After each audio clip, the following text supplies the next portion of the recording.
Hi family, I hope you're good. I hope you're feeling blessed. It's your sister Portia Mahau again. Family, today I want to share with you, in a sense, the continuous part of familiar spirit wanting to be glorified. But basically, it's just a chapter that comes in from my life that I want you to understand. Why do I say familiar spirit like to be glorified? In my life, there were random acts of God.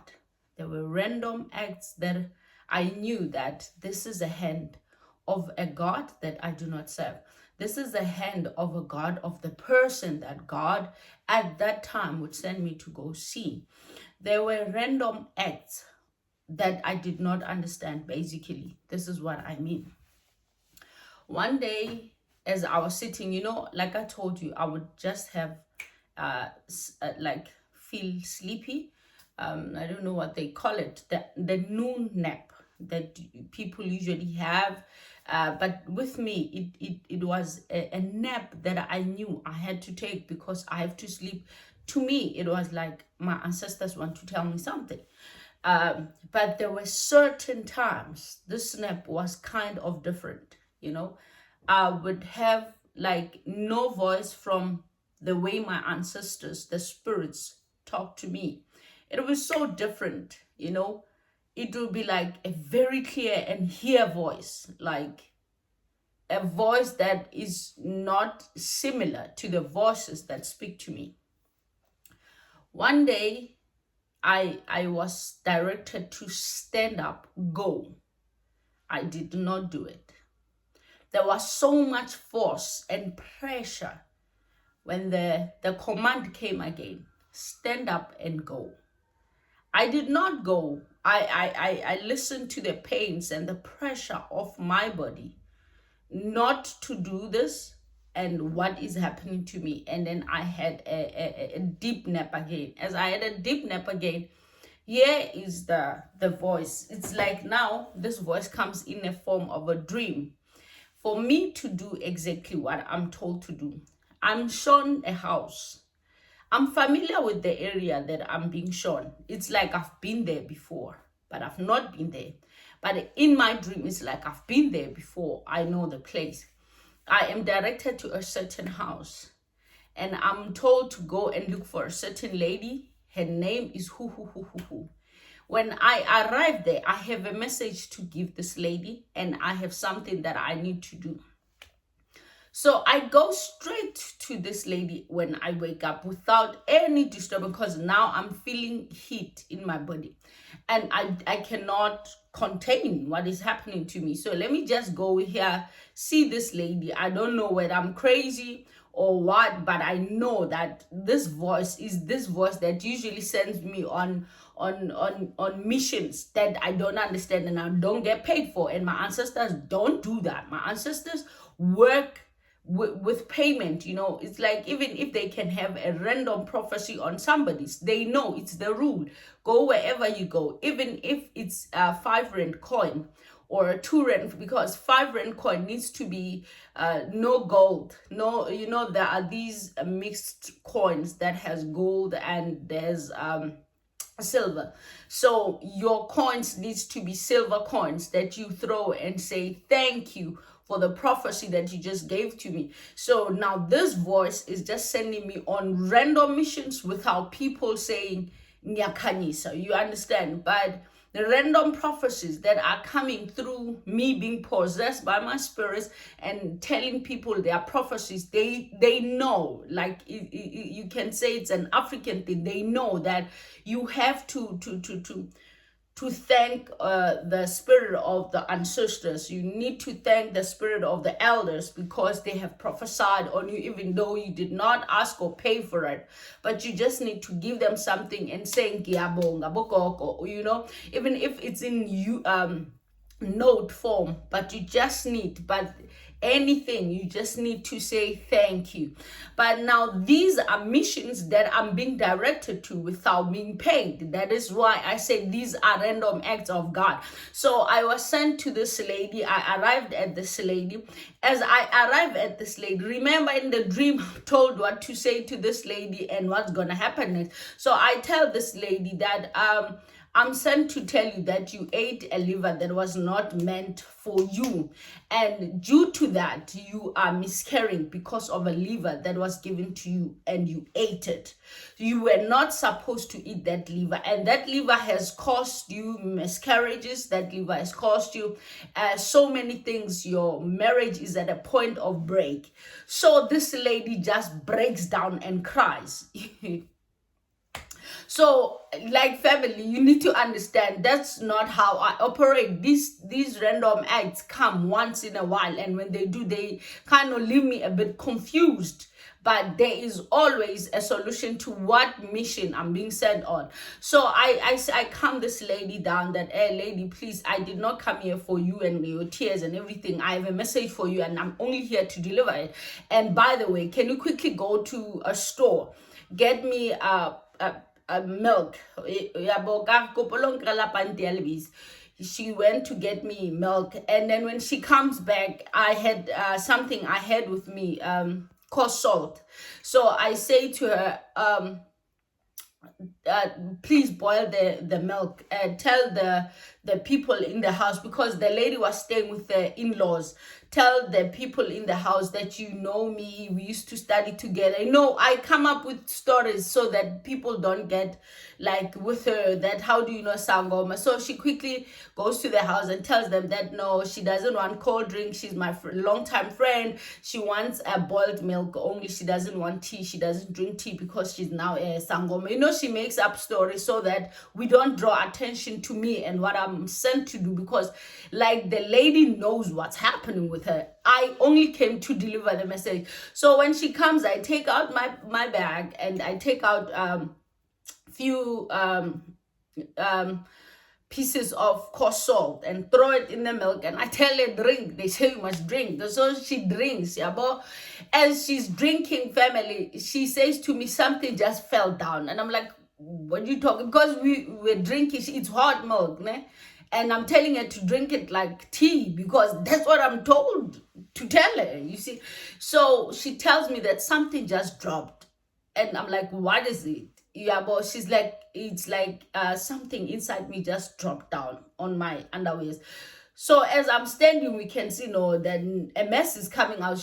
We quickly, because I'm a woman, I quickly go with her to the bathroom, to the toilet. Their toilet was actually outside, built outside between the rooms that were out. So when we look down, it's like liver. It's like a big clot of blood came out.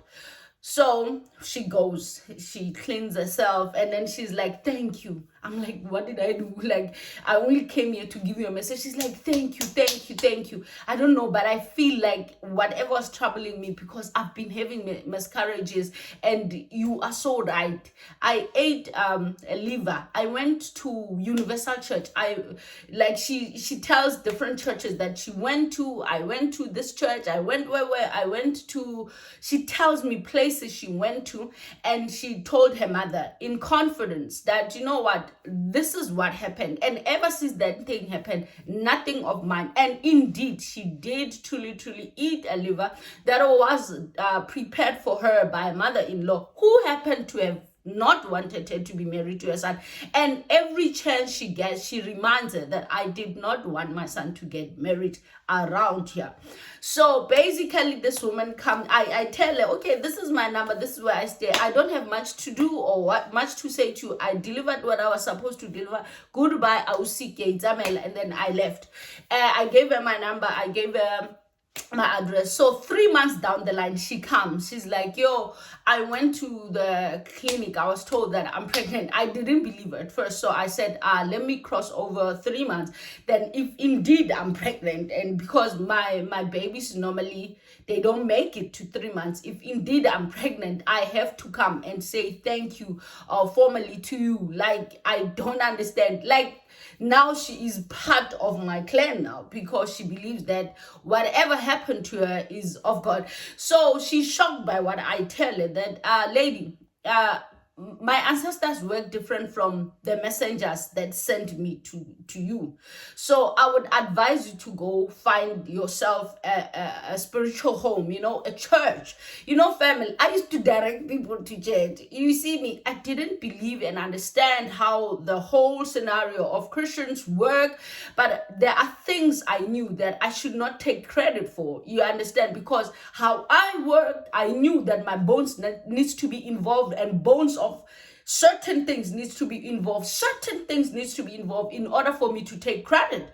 So these kind of random acts that I used to have and do, for some odd reason, I felt like this credit is not due to me. So I tell a lady, go find yourself a spiritual home, like how normal people, married people live, where they go to church, they come back, they have, because I've seen married people, any advice I'm giving also is based on what I've experienced. I've experienced couples that I tried, with, and they've been surrounded by this power. So I tell her that maybe you must take your husband as well, to this church, and try to find yourself somewhere covered, shielded, hidden, and she loves me. She wants to be, I need to be her guide, I need to be a protector, I need to be everything, because she got a message through me, and now she wants to be under the hand that I use. And I'm like, I may be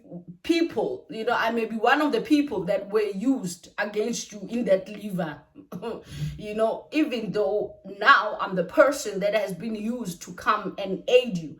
But I don't think I'm the person that you need to be around. Like, I don't know, for some odd reason, people like that, I end up being afraid of, because I feel the force and the power that is behind them is more. Because imagine getting random help, a message from anybody, just for you. That's how much you are loved and protected by this unseen God. So basically, people like that, I helped as directed, but I didn't want close to me, because the power they also have, in as much as a person did not consult you or come looking for help, they've been trying to get help, but help goes personalized. I call them personalized help for certain people without them having to do anything. That these are favored people in my eyes at that time. So I don't want them around me, because tomorrow this same power and force that directs people like us or other prophets to people like that, these are powerful people that are chosen and honestly protected by God. So I tell her that, no, you need to find a place. The other time she says, I'm coming to visit you, I just want to see you. Okay, she had a baby, beautiful baby girl, and then she came to show me the baby, and it was exciting and beautiful to see her with her child. To be quite honest, she was so happy. Her husband was so changed and happy and so bright. And I was like, the other day when they left, and the other day she wanted to come, I'm like, oh, I forgot to tell you, I moved. Only because I don't want this lady coming close to me, because I've seen the power of God that worked for that person. So I've had random acts of where I'm directed. I'll be directed to go. Like, I would sleep and I'm wearing this kind of cloth that you later hear and understand, and I'm directed to go to a certain place. Like, family, also not really old and young, directed to go to a very far province. Imagine, just for a person that was highly, highly sick. Someone that I found sleeping and very sick, with all the masters. I think that girl had about 3 different kind of masters, and she was so sick. And as I entered her home, the person that is against this family and is doing this to this person is looking right at me, and I hear, because I've seen this home, I've seen this girl sleeping as she is, and I'm told to go in, take the girl, ask her to hold me by my back. We face where we're family. you won't understand these random acts. And I did exactly as I was told to make her look when imagine waking up with someone around this time to wait for the sun to come out, you know, like waiting for the sun is it sun, not sunset, sunrise, yes, waiting for sunrise, just for the sun to hit on this person, because the message was wait for the sun to rise with her. And she's not, well, we are waiting for the sun. And then after that, do this and do that. Family, the girl got healed, you know, and she got a good job. And God is amazing. You know, that was a random act of the God of nature, the God of the universe, the God that lives, the God that provides. You know, God provides, protects, heals, delivers. God is all in one. So God, he shows mercy to whom he wants to show mercy. I've seen random acts of God. And I knew, you know, having that conviction that these are not the acts of my ancestors. My ancestors will do in return of something. And these other ones, there's no return for anything. Do this and leave. That's the message. So I've seen the random acts of God. I still do, even today. And I have this. God is still the same God who says, I am the deliverer. God is the same God that says he will have mercy to whom he will and he chooses. My ancestors, the familiar spirits behind the word, the name, my ancestors wanted to take glory where glory is not due, but I happen to be the stubborn sheep, you know, that never gave credit to where it was not due. In regardless of in how dark a level I was at, I never gave credit to where credit was not due. May the grace and peace of God be with you. I love you. God loves you more. Stay blessed.